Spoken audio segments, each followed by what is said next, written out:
What does getting punched in the gut daily and wrestling in your underwear have to do with being a good pilot? And how on earth does crawling into a flying bomb at high altitude with a one-way ticket have anything to do with defending your country? This is the story of the Japanese kamikaze pilots, and how a mental training program designed to create the perfect pilots made historical Sparta look like a spa day in comparison. Our story begins in 1941, and at that time, Japan was moving like a black hole with endless appetite across the Pacific, swallowing territory so fast that mapmakers just couldn't keep up. But this appetite didn't appear from thin air. Japan had invaded Manchuria in 1931, launched a full-scale invasion of China in 1937, and by 1941 had been fighting a brutal land war on the Asian mainland for 4 years. The Western powers were only starting to pay attention and had their hands full with Europe. You see, around late 1941, Europe was in flames. France had fallen. Britain was fighting for its survival. Belgium and the Netherlands were under Nazi occupation. And all those European colonies scattered across Southeast Asia that were rich in oil fields, rubber plantations, and strategic ports were suddenly as protected as a Wi-Fi password in a public library. Japan's economy and war machine needed those resources desperately. However, in mid-1941, as a consequence of their aggressive expansion in Asia, the US had decided to freeze Japanese assets and halt oil shipments, a move quickly followed by Britain and the Dutch. This sudden blow immediately cut off close to 90% of Japan's oil supply. That's not an embargo, that's pulling the plug. You see, for Japan's military leadership, the math was brutal: seize new resources now, or watch the empire choke to death. As a result, Japan looked south toward the colonies, and figured that as long as the US Pacific Fleet could crash their party, any southern advance was a gamble they couldn't afford, which is why Pearl Harbor was the ultimate target. It had to neutralize the single force capable of stopping it. December 7th, 1941, was one of the most ambitious and coordinated military assaults of the entire war. While bombs were falling on Pearl Harbor, Japanese forces were already landing in Malaya. The invasion there actually started 40 minutes earlier. Within hours, they hit the Philippines, Hong Kong, Guam, Wake Island, and Thailand. Coordinated strikes spanning over 4,000 miles of ocean, timed so precisely that nobody could warn anybody else. Within months, territories that were supposed to hold for years fell like dominoes. Even the impregnable fortress of Singapore surrendered along with the collapse of the Dutch East Indies. By the end of it, Japan captured more of the Pacific than any Asian power ever had. But here's the thing, you can't pull off that kind of conquest without owning the skies. In a Pacific measured in thousands of miles, aircraft carriers were Japan's way to carry the sky with them. Mobile airfields that could clear the air ahead of invasions and fleets, making trained pilots the real currency of expansion. Landing troops on beaches doesn't work if enemy bombers show up. Moving ships across the Pacific doesn't work if you can't control the air above them. Japan understood this. Their entire strategy depended on air superiority from minute one. And they had it, completely. Japanese pilots were killing Allied aviators at ratios that seemed impossible, 12-1 in the early engagements. American pilots who survived described it as fighting ghosts. Those pilots were so skilled, so precise, so aggressive that they almost never got hit. And that was the real edge. Not the aircraft, the men flying them. These pilots had been blooded in combat over China since 1937. They had years of combat experience, while at the same time, most American pilots had never seen an enemy plane. They fought with a ferocity and a willingness to take risks and maneuvers that seemed suicidal, except they kept winning. But underneath all that skill was something else, a code. A way of thinking about combat, about death, about duty that came from centuries of warrior tradition, attack over defense, the mission over the man, death before dishonor. These weren't just pilots, they were weapons shaped by a philosophy that most Western commanders couldn't even comprehend. So where did they come from? How do you build men who fly and fight like that? Ones that seem to have no fear of death at all? The answer is a program called Yokaren. The Yokaren pilot training program opened in 1930 as the Navy's pipeline for aviation personnel. The idea was brutally simple: don't train adults, build pilots while they're still teenagers, before they've learned how to question anything. As you can't teach an old dog new tricks, the Japanese Navy decided they didn't have to. They would just start with puppies. And it worked, at least at first. Yokaren became a national obsession: propaganda, prestige, and the promise of purpose all wrapped into one sharp uniform. Teenagers aged 14 to 17 applied in absolutely massive numbers. In one intake alone, 5,800 high schoolers competed for just 79 spots. By the end of the war, 241,463 cadets had been accepted into the program, and only about 24,000 actually graduated. And yes, the odds of making it to the end of the war with all your limbs still attached and your heartbeat still going were not exactly great, but first you had to get in. The entrance exams ran for several days. There was a long written math-heavy test, lots of geometry, some language and logic puzzles. Then came physical screening, eyesight, hearing, reflexes, lung capacity, the whole medical workup. Then psychological evaluations and interviews to see if you had the right temperament. If you passed all of that, you'd get your answer within 2 months. And if that answer was yes, you packed your entire life into a bag, boarded a train, and arrived at the training base near Yokosuka by Tokyo Bay. That's where the real shock began, because Yokaren didn't care who you were before you arrived.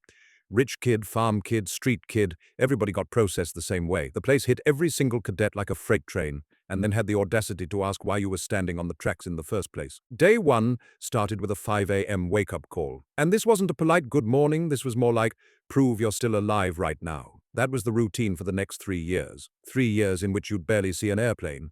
Because the first phase of Yokaren training isn't about flying at all, it's about demolition. The instructors called it re-education, which is a polite way of saying they were going to break you down completely and rebuild you into something automatic, something obedient, durable, and fast. Every single drill had about a dozen different ways to fail, and failure had a very direct grading system, a punch to the face or the stomach, delivered without warning like a pop quiz you didn't know you were taking. Bigger failures, showing up late, sloppy work, mediocre test scores, meant wooden sticks applied to your back and thighs. The cuts went deep. The recovery time didn't exist. Every evening the wounds were disinfected with alcohol-soaked cloths. Every morning you were expected to perform like you weren't injured at all. Yokaren wasn't asking, can you fly? It was asking, can you keep functioning while your body is screaming at you to quit? And if that logic sounds completely twisted, well, it at least had some internal consistency. If you can keep your head together while you're exhausted and bleeding, you can probably keep your head together when somebody is actively shooting at you. And then there was sumo. Every single day, the cadets wrestled each other. This wasn't your average sports class. This was a live demonstration of hierarchy and endurance. If you win your match, you're free to leave the ring.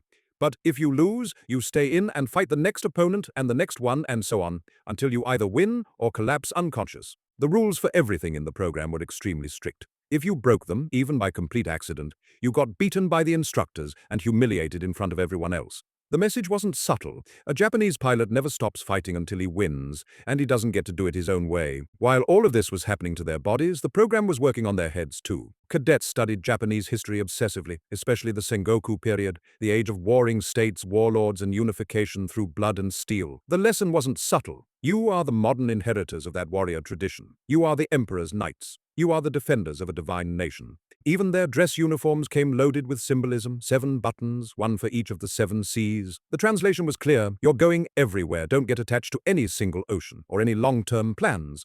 The first 3 months of training were basically pure infantry work. Rifles, platoon drills, fieldcraft, and survival training. Then came seamanship and ship systems, then deep specialization, engines, navigation, targeting, communications. By the time a Yokaren cadet finished this phase, he'd completed about a third of a full naval officer's education, and he still hadn't touched an airplane yet. That part came later. The cadets started with gliders. No engine, no icon power out of this recovery option, no second chances, just you, the wind, and gravity, patiently waiting to punish any hint of arrogance. They flew in all seasons, learning to read the air the way sailors learn to read waves. By the time they moved to powered aircraft, they weren't just controlling a machine anymore. They were feeling it, anticipating it. From gliders, they progressed to the first powered aircraft, the K-5Y Akatombo, a bright orange biplane that looked almost cheerful, which is darkly ironic given everything the cadets had survived just to reach it. For 6 months, they drilled navigation, formation flying, maneuvering, and gunnery. They trained on float planes too, water landings in rough seas, storm evasion, procedures that made mistakes extremely expensive. Everything was pushed right to the edge. Formation aerobatics, shooting under impossible conditions, flying at the absolute limits of what the aircraft and whatever the human body could actually tolerate. And that's the central fact that explains the first half of the Pacific War. It took 4 years to produce one fully trained Yokaren pilot, 4 years to build someone with that level of instinct, aggression, and discipline. And when those pilots had finally hit the front lines, especially early in the war, they were absolutely terrifying. And that was the problem, because best in the world is not a scalable resource. You can't mass produce it. You absolutely cannot speed run 4 years of carefully engineered brutality and expect the same results. Yokaren was built for a short war. Hit hard, win fast, force the enemy to the negotiating table. Every battle would be tipped by elite pilots who knew exactly what they were doing. Japan expected exactly that kind of war. Pearl Harbor would be the knockout punch. They'd grab Southeast Asia, then threaten Australia, and make the price of any future resistance feel completely unbearable. And America would decide it wouldn't be worth the trouble, but America didn't quit. The carriers weren't in port that morning at Pearl Harbor, and the war just kept going. But Yokaren wasn't building pilots for peacetime air shows. It was building weapons, and those weapons needed a delivery system worthy of them. The Mitsubishi A6M Zero is one of those rare machines that became bigger than itself. In the West, It became shorthand for Japanese air power the way the Spitfire meant Britain and the Mustang meant America. But unlike those planes, the Zero was built on a very specific gamble, one that paid off spectacularly until suddenly it didn't. The Zero had no protection for the pilot, no armor behind the seat, no armored glass windscreen. The fuel tanks were aluminum containers full of gasoline, waiting for one tracer round to end the conversation. It climbed faster, turned tighter, and flew farther than anything the Allies had. The Zero could stay airborne for 8 hours. It could escort bombers to targets that seemed impossibly distant and still have fuel to dogfight when it got there. The Zero was built on an assumption that Japanese pilots were too good to get shot. In comparison, the U.S. Navy's frontline fighter in 1942 was the Grumman F-4F Wildcat. Compared to the Zero, it was more like a flying bathtub, heavier, slower, and less maneuverable. In a turning fight, a Wildcat pilot was a dead man. The Zero would get on his tail and stay there until the guns ran dry. But the Wildcat had one thing the Zero didn't. It could take a punch. The same weight the Zero shed for performance, the Wildcat kept as armor and structural integrity. American pilots limped home with holes in their aircraft that would have turned a Zero into a fireball. They survived crash landings. They walked away from impacts that should have killed them. That wasn't enough to win, but it was enough to survive long enough to learn. And with time, better aircraft were coming. In June 1942, 6 months after Pearl Harbor, Japanese Navy sailed toward Midway Atoll with 4 fleet carriers and the best pilots in the Pacific. They expected to destroy the remaining What happened instead was 5 minutes to change the game. American dive bombers caught the Japanese carriers while their decks were packed with aircraft being rearmed and refueled. 4 carriers, Akagi, Kaga, Soryu, and Hiryu, were burning within minutes. The pilots who weren't killed in the explosions found themselves with no place to land. Some ditched in the ocean and were rescued. Most weren't. Japan lost more than 4 ships at Midway. It lost hundreds of its best pilots, the Yokaren graduates, the China veterans, the men who'd made the Zero terrifying. And unlike ships, pilots couldn't be rebuilt in a shipyard. The attrition had begun. New pilots were arriving at the front with half the training hours of their predecessors. They were being mentored by exhausted veterans who barely had time to learn their names before the next mission launched. And while Japan's pilot quality collapsed, American quality was going in the opposite direction. By 1943, new American fighters were arriving: the Grumman F-6F Hellcat, the Vought F-4U Corsair, and the Lockheed P-38 Lightning. These weren't marginal improvements. The Hellcat was specifically designed to kill Zeros. Faster, more heavily armed with armor that could absorb punishment the Zero couldn't even imagine taking. Both the Corsair and the P-38 with its twin engine were so fast that Zero pilots couldn't catch them. Dive in, shoot, climb away. The Zero's maneuverability meant nothing if you never let it maneuver. By mid-1944, the kill ratios had completely inverted. The same Zero that had been slaughtering Americans at 12-1 was now being slaughtered in return. Hellcat pilots were becoming aces, 5 kills or more, at a rate that would have seemed impossible 2 years earlier. Japan couldn't replace its losses. 4 years to build a Yokaren pilot, 18 months to build an American one. The math was brutal and getting worse. By late 1944, Japan's leadership faced a choice: accept defeat or change what victory meant. Vice Admiral Takijiro Onishi saw a different equation. A pilot with 500 hours of training could dogfight a Hellcat. He'd probably lose, but he could try. A pilot with 50 hours of training couldn't dogfight anything. The Hellcat would eat him alive. But a pilot with 50 hours could fly in a straight line. He could point a plane at a ship and push the throttle forward. You don't need 4 years of Yokaren to do that. You just need enough training to take off, form up, and dive. In October 1944, Onishi gathered pilots in the Philippines and made the argument plain: conventional attacks weren't working. The Americans had too many fighters, anti-aircraft coverage, too much of everything. But a plane deliberately aimed at a ship, flown by a pilot who wasn't trying to survive, had a much better chance of reaching its target. The Kamikaze attack units were born, named for the Divine Wind, which was the typhoon that saved Japan from Mongol invasion 7 centuries earlier. This time the storm would be human. The first Kamikaze aircraft were Zeros, stripped of unnecessary weight, loaded with a 250-kilogram bomb, and given just enough fuel for a one-way trip. The pilots were a mix: Yokaren cadets with minimal training, university students with a few weeks of flight instruction, veterans who volunteered or were volunteered. The first organized mission launched on October 25, 1944, against American escort carriers off Leyte. 5 Zeros dove through the anti-aircraft fire. One hit the escort carrier USS St. crashing through the flight deck and detonating among the armed and fueled aircraft below. The ship exploded and sank, taking 143 men with it. For the Japanese, it was proof of concept: 1 pilot, 1 plane, 1 bomb, and an aircraft carrier gone. For the Americans, it was the start of a nightmare that would last until the war ended. The kamikaze attacks came in waves over the following months. At Leyte, at Lingayen Gulf, at Iwo Jima, at Okinawa, the tactics evolved. Coordinated strikes, feint attacks to draw off fighters, multiple approach vectors to overwhelm the defenses. American sailors learned to recognize the signs. The radar contact that didn't turn away, the plane that kept coming through the flak, trailing smoke, pieces falling off, and still coming. The moment when you realize this one wasn't trying to pull out. The Navy adapted. More fighters on combat air patrol, more anti-aircraft guns. Radar picket destroyers pushed further out to provide early warning, but there was no good defense against a weapon that didn't care about surviving the attack. At Okinawa, between April and June 1945, Japan launched nearly 1,500 kamikaze sorties. They sank 26 ships and damaged nearly 170 more. Picket duty, those destroyers, stationed in the outer ring, became the most dreaded assignment in the Pacific. The ships were specifically positioned to be hit first, sacrificial early warning systems made of steel and young Americans. But even as the kamikazes were hitting their targets, Japan's leadership was already looking at the numbers. The Zeros were getting shot down before they reached the ships. Too slow, too vulnerable. American fighters were picking them off. American gunners were tracking them too easily. If the kamikaze concept was sound, and the sinking ship suggested it was, then the execution needed improvement. What if the delivery system was faster? What if it couldn't be intercepted? What if you built something specifically designed to be unstoppable? On March 21, 1945, 18 Mitsubishi G4M Betty bombers carried 18 Yokosuka MXY-7 Ohkas toward an American task force. Each Ohka was a manned missile, 2,600 pounds of aircraft, 1,200 kilograms of which was the warhead. Stubby wooden wings, a tiny cockpit, 3 solid fuel rockets in the tail that could push it past 600 miles per hour in its terminal dive.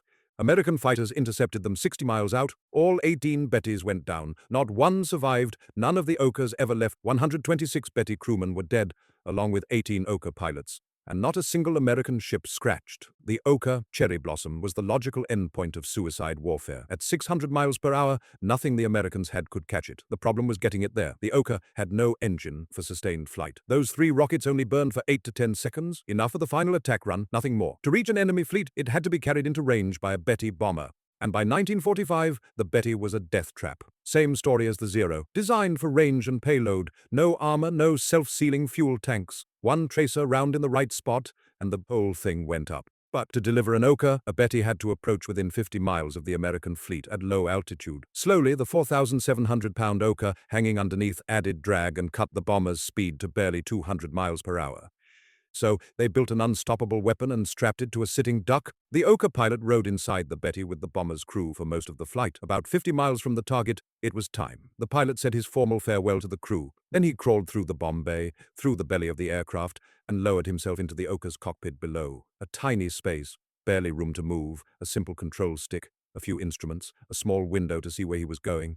Then a crewman from the Betty reached down and secured the cockpit from the outside and locked him in. From that moment, the Ohka pilot couldn't get out. There was no release mechanism that worked from the inside. If American fighters caught the Betty, which happened often, the Ohka pilot would die still attached to the bomber's belly. No choice in the matter, no chance to complete his mission, just fire and ocean. If the Betty made it close enough, the bomb bay opened and the Ohka dropped free. The pilot fell away from the mothership, gliding toward the fleet below. He had one job left: point the nose at a ship and fire the rockets. 3 rockets, 8 seconds of thrust.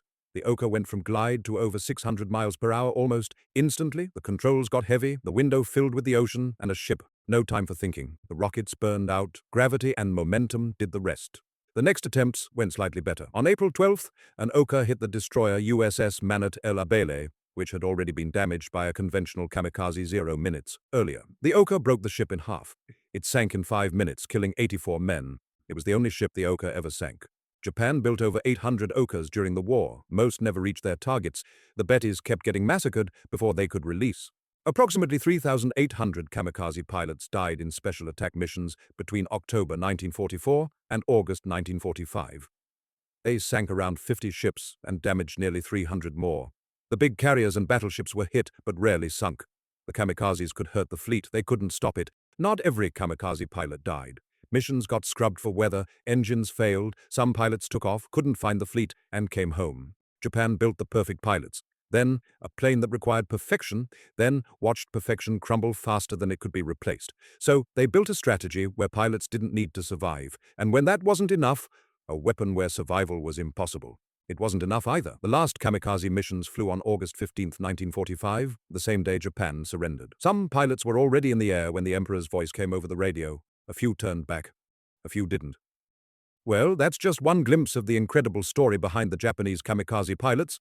But aviation history is full of moments like this, where one aircraft, one raid, or one decision changed everything. If you've liked this video, make sure to hit the like and subscribe buttons so you don't miss any new ones coming in. And I have one more crazy story from the history of aviation waiting for you on screen. Just click it and I'll see you there.